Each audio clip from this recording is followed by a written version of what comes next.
I assumed by turning my life over to the Lord in '05 that would be the fix that I had been looking for. And to my surprise, it wasn't. I mean, and they always say that it seems like when you find the Lord, that's when Satan really grabs a hold of you. And 2006 and 2007, some hard times. The cocaine abuse got much worse.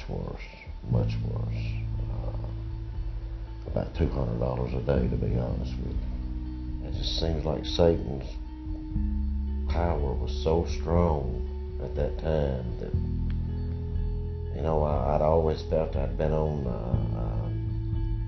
a downward path. It dropped off a big hill at that time.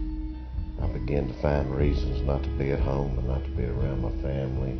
Got really good at starting arguments with my wife because I knew the first thing she would say was for me to leave because she didn't, want us arguing around the kids and stuff, which, I knew exactly what button to push to get her to say that, which would give me my way out the door. There was times I went to bed and I thought, I just don't know if I can wake up in the morning and do this one more day.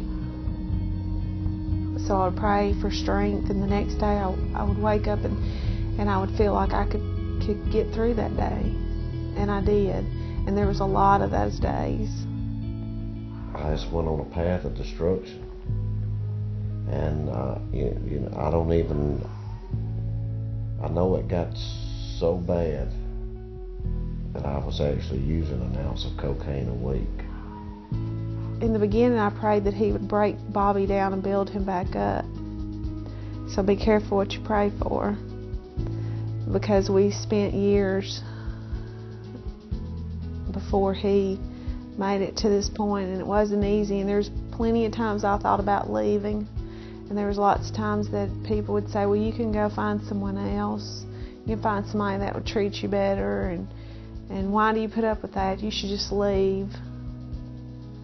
And I thought about that, but I thought more about staying because I believed in him, and I knew what he could be, and I knew the potential that was there. I knew that person that left us and wasn't there was really not him. It was truly not his heart. And I knew that if I stayed and believed in him, then he would begin to believe in himself. I knew there had to be a change. And I knew this time I couldn't do it for nobody else. It had to be for me. So I had a long talk with God and, made my mind up that, I was going to beat this one way or another. Month after month, it just seemed to start getting better, I got involved with my church. I actually did a complete life change. I have surrounded myself with a different crowd of men, church-going men, good husbands, good fathers. It's just been a positive outcome.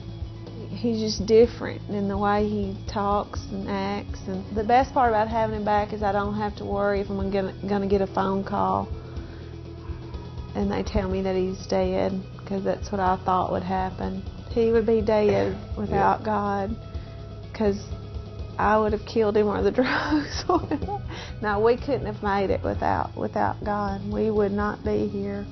We would be divorced or worse by now. This year of being clean, it's been the best and happiest year I've ever had in my life. So by submitting and turning my life over to him,